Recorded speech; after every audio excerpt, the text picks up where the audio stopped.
Hello, a very good morning to all of you. Welcome to my channel NG Medicals. In this video, we are going to see the management of normal purpurium. So इससे पहले वाले video में हम लोगों ने physiological changes during purpurium पढ़ लिया था। अभी हम लोग देखने वाले हैं कि कुछ ऐसी प्रॉब्लम आती हैं purpurium पीरियड में और उसको हम कैसे मैनेज कर सकते हैं।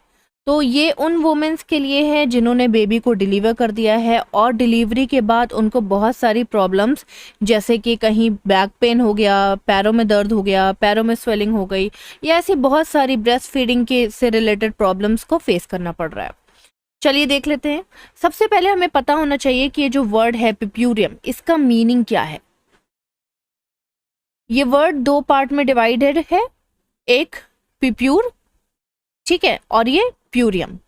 तो purpure मीन्स होता है चाइल्ड, ठीक, और प्यूरियम मीन्स होता है बर्थ, यानी कि चाइल्ड बर्थ के बाद जो पीरियड आपका आ रहा है, जो कि आपका समय आ रहा है, उसको हम purpurium पीरियड बोलते हैं। इस टाइम पे जितनी भी मदर को प्रॉब्लम हो रही है उसके बारे में हम डिस्कस करने वाले हैं। साथ ही साथ एग्जाम पर्पस के लिए ये आपके लिए बहुत इंपॉर्टेंट है फॉर बीएससी नर्सिंग स्टूडेंट्स। सो सबसे पहले हमारा मेन पर्पस क्या है, क्यों हम ये मैनेजमेंट पढ़ रहे हैं। क्योंकि एक मदर जो कि इस टाइम पे ब्रेस्ट फीड करा रही है, इस टाइम पे उसको प्रॉपर फोकस करना है अपने बेबी के ऊपर, अपनी हेल्थ के ऊपर। तो हमें क्या करना है, हमारा मेन पर्पस क्या है, नॉलेज प्रोवाइड करके मैटरनल और चाइल्ड हेल्थ को मेंटेन करना। ओके, सो ये कैसे हो सकता है, जब एक मदर अपने आप को हेल्दी फील करेगी। हेल्दी कब फील करेगी, चाहे वो मेंटली हेल्दी हो चाहे वो फिजिकली हेल्दी हो, ठीक है, दोनों ही उसके लिए इम्पॉर्टेंट है। अगर वो मेंटली इल है तो भी वो अपने बेबी का ग्रोथ एंड डेवलपमेंट ठीक से नहीं करा पाएगी और अपने आप को भी नहीं देख पाएगी। और अगर वो फिजिकली इल है तो बिल्कुल भी वो किसी भी हाल में अपने आप की हेल्थ को और अपने बेबी की हेल्थ को मेंटेन नहीं कर सकती, ठीक है। तो उसको क्या करना है, फीलिंग ऑफ हैप्पीनेस, खुश रखना है, ठीक है, फॉर हेल्दी बेबी। और इसके अलावा डाइट और रेस्ट बहुत इंपॉर्टेंट है, क्योंकि डिलीवरी के बाद बहुत ज़्यादा आपका फ्लूइड लॉस हो जाता है, ब्लड लॉस हो जाता है, बहुत ज़्यादा ब्लीडिंग होती है। ये सारी चीज़ों को अगर हम डाइट के थ्रू मेंटेन नहीं करेंगे या डाइट उतनी अच्छी नहीं देंगे तो मदर को वीकनेस हो जाएगी और मदर ठीक से लाइक बेबी को ग्रोथ एंड डेवलपमेंट नहीं करा पाएगी। इसके अलावा इमोशनल सपोर्ट की बहुत नीड होती है, स्पेशली फैमिली और हस्बैंड के थ्रू। ऐसा इसलिए भी है क्योंकि एक मदर जो कि फर्स्ट टाइम अगर वो मदर बनी, स्पेशली उनके लिए, वो उस टाइम पे अपने फिगर को लेकर के कंसिडर करती हैं बहुत ज़्यादा कि फिगर ख़राब हो गया है, और उस टाइम पे उनको नॉलेज भी नहीं होती कि कैसे बेबी को होल्ड करना है, किस तरह से बेबी का बेबी को फीड कराना है, कैसी पोजीशन या कैसी टेक्निक यूज़ करनी है। रात में जागने से वो बहुत थक जाती हैं। ऐसी बहुत सारी प्रॉब्लम्स उनको फेस करना पड़ती है फर्स्ट प्रेगनेंसी में। सो अगर उनको इमोशनल सपोर्ट नहीं है फैमिली का या हस्बैंड का तो वो अकेले हैंडल नहीं कर पाएंगे और वो इल हो जाएंगे। तो सबसे पहले हमारा मैनेजमेंट कहता है कि एक मदर को रेस्ट और एम्बुलेशन दोनों की ज़रूरत पड़ती है। रेस्ट हम सभी जानते हैं कि रेस्ट करना मतलब एटलीस्ट वो दिन में मतलब रात में अगर वो बेबी देख रही है और वो रेस्ट नहीं कर पा रही है तो एटलीस्ट उसे दिन भर में 2-3 घंटे की नींद मिलनी चाहिए या बेड रेस्ट मिलना ही चाहिए, ठीक है। उससे क्या होगा कि वो मेंटली और फिजिकली हेल्दी रहेगी। इसके अलावा एम्बुलेशन मीन्स होता है वॉकिंग, चलना फिरना। पहली चीज़ तो वॉकिंग एक नॉर्मल आपको सुनने में लग रहा होगा, but it is a type of exercise, ठीक है। अगर वो चलती फिरती है, ठीक है, नॉर्मल अगर वो वॉक करती है, मॉर्निंग वॉक करती है, तो उसकी क्या है, सर्कुलेशन बॉडी का बहुत ही बेटर रहेगा। सर्कुलेशन अगर बेटर रहेगा तो she will be better in the form of like physical and mental health both, ठीक है। सो नॉर्मल सब वर्कआउट अगर वो नहीं भी कर पा रही है तो वॉक के थ्रू क्या होगा कि उसके बॉडी की ब्लड सर्कुलेशन बेटर रहेगा। सो इसके अलावा एम्बुलेशन के और भी फायदे हैं। पहली चीज़, जो यूरिन अगर रुकने लगा है, डिक्रीज होने लगा है या निकल नहीं रहा है ठीक से बाहर, यूरिन रिटेंशन होने लगा है, तो वो भी प्रॉब्लम सॉल्व हो जाएगी। यूरिन रिटेंशन क्यों होता है ये मैंने आपको पिछले वीडियो में बताया हुआ है, क्योंकि 9 महीने तक आपका जो यूट्रस है, जो आपके बच्चेदानी है, वो आपके यूरिनरी ब्लैडर को दबा के रखता है, ठीक है, कंप्रेस कर देता है, ठीक, क्योंकि यूट्रस का साइज बढ़ जाता है तो आपका यूरिनरी ब्लैडर उसके पास ही होता है और वो दब जाता है। दबने की वजह से आपके यूरिनरी ब्लैडर जिसमें यूरिन भरता है उसके अंदर स्वेलिंग आ जाती है। स्वेलिंग आने की वजह से बार बार यूरिन लीकेज होता रहता है और कुछ यूरिन उसी के अंदर रह जाता है। ऐसी बहुत सारी प्रॉब्लम्स हैं। तो इन प्रॉब्लम्स को दूर करने के लिए आपको एम्बुलेशन यानी वॉक करना बहुत ज़रूरी है। इसके अलावा गुड बॉवल मूवमेंट भी हेल्प कराएगा। बॉवल मूवमेंट क्या है? स्टूल पास कराने में। आपने सुना है ना, चलो फिरो तो गैस नहीं बनती है, चलो फिरो तो आपका डाइजेशन अच्छा रहता है, तो वही चीज़, ठीक है। फीलिंग ऑफ वेलनेस, जब आप ठंडी खुली हवा में टहलते हो, बाहर मॉर्निंग वॉक करते हो, तो आप वेल फील करते हो, अच्छा फील करते हो। Prevent the puerperal venous thrombosis. पहली चीज़ तो ये वेनस थ्रोम्बोसिस क्या है? वेनस थ्रोम्बोसिस का मतलब है कि वेन्स जो होती हैं उनके अंदर थ्रोम्बस बन जाना या क्लॉट बन जाना, इतना समझ लो, ठीक है। ऐसा क्यों हो रहा है? देखो, डिलीवरी के बाद इसके ये जो आप देख रहे हो ना वेन्स का जाल, इसके बहुत चांसेस रहते हैं। ऐसा इसलिए है क्योंकि हमारे अंदर फिब्रिन नाम का प्रोटीन इंक्रीज हो जाता है और ये प्रोटीन क्या करता है कि ब्लड को क्लॉट कराने में हेल्प करता है। इसका रीज़न क्या है, क्यों इंक्रीज हो रहा है? इंक्रीज इसलिए हो रहा है क्योंकि जैसे ही एक बेबी की डिलीवरी होती है उसके बाद प्लासेंटा की डिलीवरी होती है, आपकी ब्लड सप्लाई खुल जाती है क्योंकि प्लासेंटा उखड़ के बाहर आता है, ठीक है। तो उस ब्लड सप्लाई को रोकने के लिए हमारे अंदर फिब्रिन नाम का प्रोटीन इंक्रीज हो जाता है और वो उस जगह के ब्लीडिंग को रोकने में या क्लॉट बनाने में हेल्प करता है। तो ब्लड में इंक्रीज हो रहा है ना, तो कभी ना कभी किसी ना किसी वोमेन को ये प्रॉब्लम आ जाती है, वेनस थ्रोम्बोसिस हो जाता है, ठीक है। तो अगर वो वॉक करती रहेगी, अच्छे से चले फिरेगी, अच्छा खाना खाएगी, सब कुछ अच्छे से करेगी, तो ये वेनस थ्रोम्बोसिस वाली प्रॉब्लम नहीं आएगी। नेक्स्ट आ जाते हैं स्लीप की। अगर आप बात करोगे तो स्लीप, देखो पहली चीज़ जैसा कि मैंने आपको बता दिया कि रेस्ट करेगी तो ऑब्वियसली स्लीप भी लेगी वो। रात में 6 आवर एंड मॉर्निंग में 2 आवर कंपलसरी होता है एक हेल्दी वुमेन के लिए आफ्टर डिलीवरी। लेकिन यहाँ पे प्रॉब्लम ये होती है कि बेबी को संभालने के चक्कर में मदर को प्रॉपर स्लीप नहीं मिल पाती, तो वो इरिटेटेड रहती है, फिजिकली वो थकी थकी सी रहती है, मेंटली वो डिस्टर्ब रहती है। तो उसे क्या करना है कि एटलीस्ट मॉर्निंग में 2 आवर सोना ही सोना है। इस बीच में कोई और बच्चे को संभाल सकता है या बेबी को सुला करके वो 2 घंटा सो सकती है, ठीक है। इससे क्या होगा, वो मेंटली भी हेल्दी रहेगी और फिजिकली भी हेल्दी रहेगी। नेक्स्ट आ जाता है diet plan.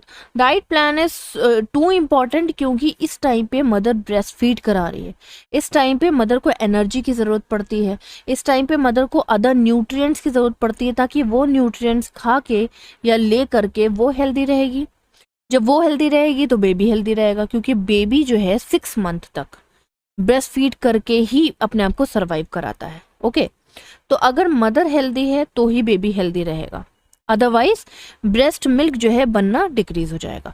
So diet plan करना है जिसमें आपको high calorie diet, fat, carbohydrate, minerals, vitamin, ये सारी चीज़ें इंक्लूड करना है। एक प्रॉपर डाइट मदर को देनी है, ठीक है। इससे अच्छा लैक्टेशन हो जाएगा, यानी कि ब्रेस्ट मिल्क जो है वो अच्छे से बनेगा। जब मिल्क अच्छे से बनेगा तो वो अपने बेबी को हेल्दी रख पाएगी। नेक्स्ट आ जाते हैं ब्रेस्ट से रिलेटेड। बहुत कॉमन ये प्रॉब्लम है कि ब्रेस्ट से रिलेटेड मदर को प्रॉब्लम्स आती ही आती हैं। अगर वो फर्स्ट टाइम मदर बनी है तो ये उनके लिए बहुत ही मोस्ट कॉमन है कि उनको ब्रेस्ट से रिलेटेड या ब्रेस्ट फीडिंग से रिलेटेड प्रॉब्लम्स आएंगी ही आएंगी, ओके। सबसे पहले देखो, हाइजीन एक चीज़ है जो कि बहुत ही इंपॉर्टेंट है। हाइजीन मतलब साफ सुथरा रखना, ठीक है। तो अगर आप हाइजीन मेंटेन नहीं करते हो तो आप तो अनहेल्दी हो ही जाओगे, ठीक। बेबी को भी इन्फेक्शन होने के चांसेस बढ़ जाएंगे। तो सबसे पहले ब्रेस्ट मिल्क कराने से पहले या ब्रेस्ट फीडिंग कराने से पहले आपको अपना हैंड वॉश करना है, फिर ब्रेस्ट को अच्छे से क्लीन करना है। क्लीन करने के बाद ही आपको 1 ग्लास वाटर या मिल्क ले लेना है, पी लेना है, ठीक है, ताकि आप डिहाइड्रेशन फील ना करो ब्रेस्ट फीडिंग कराते टाइम।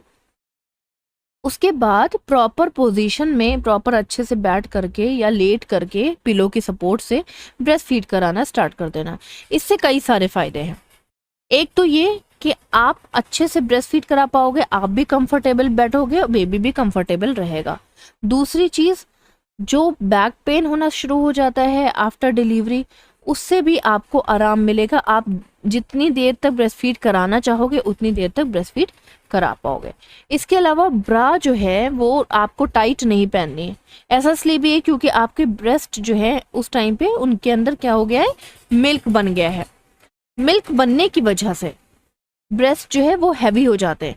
अगर आप टाइट ब्रा पहनोगे तो निपल्स कंप्रेस होंगे और पेन होगा, ठीक है, फिर आप ब्रेस्ट फीड नहीं करा पाओगे। नेक्स्ट आ जाते हैं सोर निपल। सोर निपल मतलब निपल में दर्द भर जाना, ठीक है, सिंपली, ठीक। ये यहाँ पे देख लो, इस तरह से भी देखने को मिल सकता है सोर निपल। इसमें आपको क्या करना है कि फिलहाल के लिए आपको थोड़ा सा ब्रेस्ट फीड से रिलीफ चाहिए, यानी कि आपको थोड़ा सा अवॉइड करना है, मतलब फ्रीक्वेंटली ब्रेस्ट फीडिंग कराने से आप थोड़ा सा अपने आप को रिलैक्स फील कराओ। उसके बाद आपको क्या करना है, हर 2 घंटे में ब्रेस्ट फीड कराते रहना। थोड़ा पेन कम हो जाएगा तो आप हर 2 घंटे में ब्रेस्ट फीड कराओ। इसके अलावा ऐसा नहीं आप कर सकते हो कि आप बेबी को ब्रेस्ट फीड कराओ ही ना कराओ, क्योंकि आप सोचोगे कि मेरे तो निपल में बहुत पेन हो रहा है तो मैं ब्रेस्ट फीड नहीं करा पाऊंगी, मैं बच्चों को दूध नहीं पिला पाऊंगी।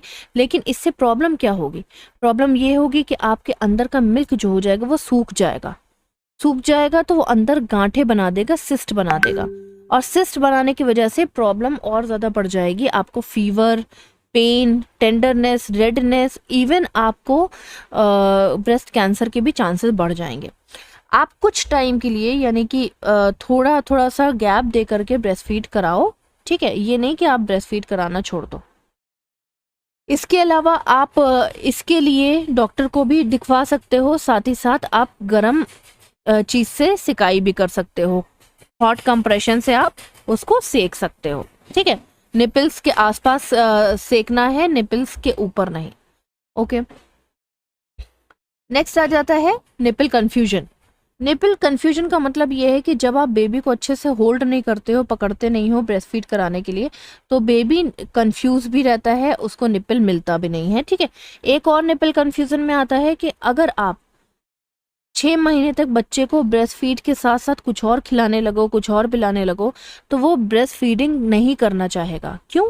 क्योंकि उसका पेट भर जाएगा दूसरी चीज़ों से, है ना, अदर सप्लीमेंट से उसका पेट भर जाएगा, फिर वो ब्रेस्ट फीड नहीं करेगा। और जब वो आपका ब्रेस्ट फीड नहीं करेगा तो आपको ब्रेस्ट आपके हैवी होने लगेंगे, उसमें मिल्क भरने लगेगा और आपको पेन होने लगेगा और आप बीमार पड़ जाओगे, ठीक है, गांठें पड़ जाएंगी, सिस्ट पड़ जाएंगी ब्रेस्ट के अंदर, ओके। तो आपको क्या करना है, अदर सप्लीमेंट्स को अवॉइड करना है, 6 महीने तक सिर्फ और सिर्फ अपना ही ब्रेस्ट मिल्क उनको फीड कराना है। नेक्स्ट आ जाते हैं बाउल, यानी कि यहाँ पे स्टूल की बात चल रही है। जब आप स्टूल पास करने जाओगे तो आप खुद ही स्टूल पास करने जाओ, ये नहीं कि आप बोलो कि मुझे बेड पैन ला दो, मैं बेड पे ही मतलब स्टूल पास कर पाऊंगी, नहीं। आप ट्राई करिए कि आप ज़्यादा से ज़्यादा चले फिरे और स्टूल पास करने वगैरह या ब्रश करने या बाथिंग करने, नहाने वगैरह, या आप अपने आप से जाओ। और मान लीजिए अगर आपको कॉन्स्टिपेशन हो जाता है, यानी कब्ज हो जाता है, तो इसके लिए ये ईसाबोल हस्क आती है, भूसी आती है, ठीक है। ये ईसाबोल हस्क क्या करती है कि आपके अंदर की कॉन्स्टिपेशन को यानी कब्जियत को बहुत जल्द से जल्द हटा देती है। ज़्यादा कुछ नहीं करना है, 2 टीस्पून आपको लेना है, बेड टाइम पे लेना है, सोते टाइम रात में। पानी के साथ भी ले सकते हैं आप, दूध के साथ भी ले सकते हैं। नेक्स्ट आ जाते हैं ब्लैडर, यानी कि यूरिन पास करने में अगर प्रॉब्लम हो रही है तो आप यूरिन पास करने जाइए, ठीक है। अगर यूरिन पास करने में प्रॉब्लम हो रही है तो हो सकता है उसका रीज़न हो कि आपका ऑपरेशन हुआ हो, बेबी जो है सी सेक्शन यानी कि सिजेरियन से डिलीवर हुआ हो, तो आप कमोड वाला टॉयलेट यूज़ कर सकते हो, ये वाला वेस्टर्न टॉयलेट, ठीक है। तो इसमें आप आराम से बैठ सकते हो, यूज़ कर सकते हो सकता है कि आप रॉन्ग पोजीशन, ठीक से बैठ नहीं पा रहे हो सीट पे, इस वजह से आपको पेन हो रहा है। हो सकता है कि जो नीचे कट लगा हुआ है ना, उसमें कहीं ना कहीं इन्फेक्शन होने के चांसेस बढ़ गए हों, ठीक है। ऐसे बहुत सारी चीज़ें प्रॉब्लम हो सकती है। अगर इतनी सारी प्रॉब्लम हो रही हैं तो आप डॉक्टर के पास जा सकते हैं और कैथेटराइजेशन करा सकते हैं, यानी कि इस तरह का पाइप डलवा सकते हैं। यहाँ पे आप पाइप देख रहे हो, ये वाला पाइप, इस तरह का पाइप डलवा सकते हैं। ये पाइप आगे चल के एक बैग से अटैच होता है, जिसको हम लोग इस पूरे को हम लोग कैथेटर बोलते हैं, ठीक है। इस बैग में आपका यूरिन कलेक्ट होता है, ओके, बाद में बैग को खाली कर दिया जाता है। तो ये होता है कैथेटराइजेशन, लेकिन ये आपको तभी करवाना है जब आप बिल्कुल ही यूरिन पास अपने आप नहीं कर पा रहे हो। ओके, नेक्स्ट आ जाते हैं इसके अलावा care of the vulva and episiotomy. देखो, एपिजियोटमी एक तरह का छोटा सा कट होता है, यहाँ पे देख लो। जब पहली बार बच्चा डिलीवर हो रहा होता है, यानी कि फर्स्ट प्रेगनेंसी में, फर्स्ट डिलीवरी में, मदर की जो मसल होती है नीचे की वजाइना के आसपास की, वो बहुत टाइट होती हैं, ठीक है। तो अगर डॉक्टर्स ये कट ना लगाएं, छोटा सा कट लगाया जाता है नॉर्मल डिलीवरी में, तो बेबी का जो हेड है वो एक तरह का बोनी स्ट्रक्चर है ना, बोन से मिलके बना हुआ है। तो वो क्या करेगा, वो इस पूरे को रप्चर कर देगा, यानी फाड़ देगा। और जब ये फटेगा तो ये किसी भी पोजीशन में फट सकता है। मान लो इस पोजीशन में फट जाए, मान लो ये एनएस की तरफ फट जाए, जहाँ से आप स्टूल पास करते हो, इस होल की तरफ फट जाए, ठीक है।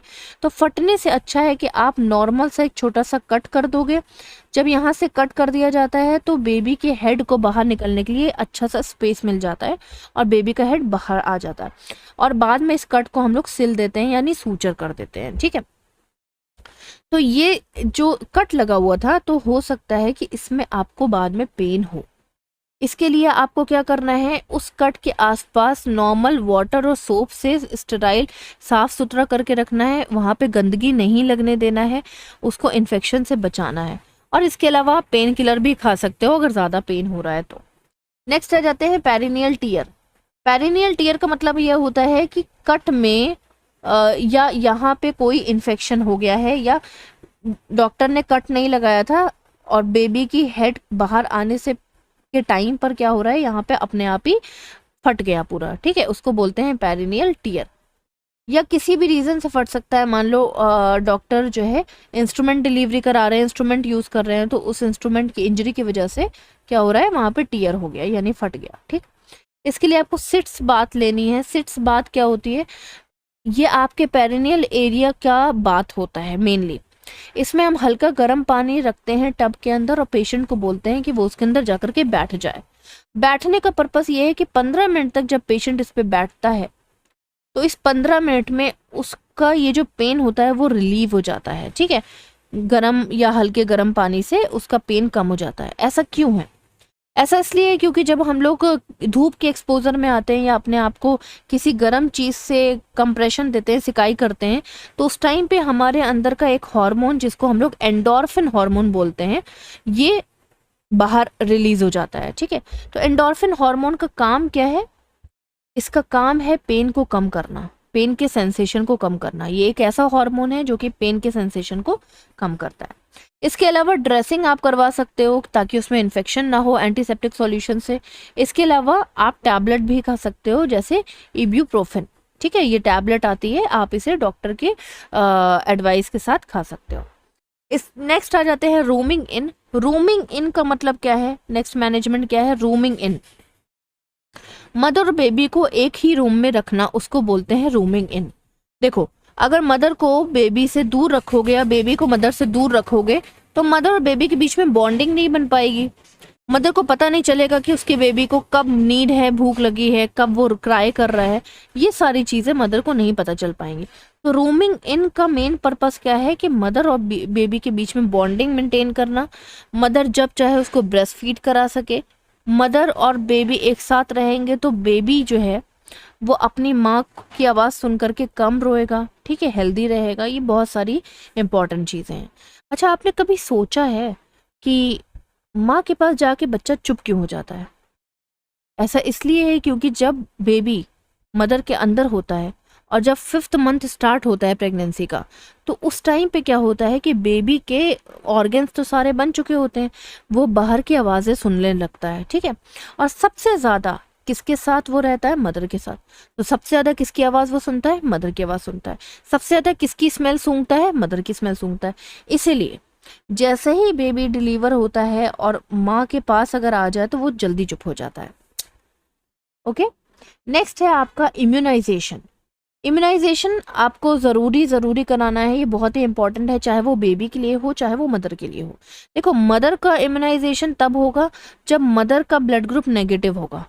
ऐसा इसलिए होता है क्योंकि बेबी एक्चुअली होता क्या है कि अगर ये एक तरह की कंडीशन है जिसको हम लोग RH इनकम्पैटिबिलिटी बोलते हैं, ये हम लोग आगे पढ़ेंगे। ओके, इसमें प्रॉब्लम क्या होती है कि मदर का ब्लड ग्रुप अगर नेगेटिव है और बेबी का ब्लड ग्रुप अगर पॉजिटिव है तो डिलीवरी के दौरान क्या होता है कि थोड़ा सा मदर और बेबी का ब्लड ग्रुप एक दूसरे से मिक्स हो जाता है, और मिक्स होने की वजह से मदर के अंदर एंटीबॉडीज बनना स्टार्ट हो जाती है, और ये एंटीबॉडीज बेबी को किल करना स्टार्ट कर देती हैं। ठीक है, इसकी डिटेल हम लोग बाद में देखेंगे।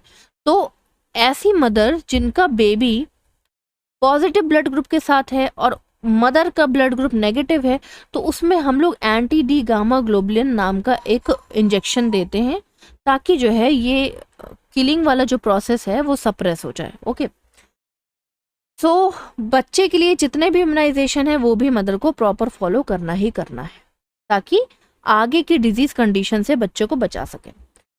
इसके अलावा एसेप्सिस टेक्निक आप फॉलो करेंगे, जैसे कि बच्चे की हाइजीन मेंटेन करना, मदर की हाइजीन मेंटेन करना, मदर का ऑपरेशन हुआ है तो उसमें मदर की प्रॉपर ड्रेसिंग करना, ठीक है, इन्फेक्शन से बचाना, ये सारी चीज़ें। इसके अलावा लास्ट आपको हॉस्पिटल स्टे डिपेंड करता है। अगर वजाइनल डिलीवरी है तो हॉस्पिटल में ज़्यादा दिन तक नहीं रखते हैं, अगर सिजेरियन डिलीवरी है तो हॉस्पिटल में 10 दिन तक तो रखते ही हैं क्योंकि सूचर्स को काटना पड़ता है ना, टाँके खोलना पड़ते हैं, ये सारी चीज़ें, और मदर को इन्फेक्शन ना हो, बहुत सारी चीज़ें हैं। इसके अलावा हो सकता है कि बेबी का वेट कम हो, लो बर्थ वेट बेबी हो, या इंट्रा यूट्राइन ग्रोथ रिटार्डेशन हो, अंदर बेबी छोटा था, बेबी का सही से डेवलपमेंट नहीं हो पाया, या बेबी को जॉइंटिस हो सकता है, या वीक बेबी हो सकता है, या उसकी ब्रीदिंग डिफिकल्टी हो सकती है, या उसको इन्फेक्शन हो सकता है। तो इन सारे केसेस में क्या करना है, हॉस्पिटल स्टे करवाना है। तो ये सारी चीज़ें आपको ध्यान रखनी है। ये सब आ जाता है आपका मैनेजमेंट ऑफ द नॉर्मल पिप्यूरियम में। नेक्स्ट वीडियो में हम लोग माइनर अलाइनमेंट्स देखेंगे, छोटी छोटी प्रॉब्लम्स जो कि मदर को आती हैं, उसका क्या सॉल्यूशन है वो हम नेक्स्ट वीडियो में देखेंगे। Till then bye bye, take care, have a nice day.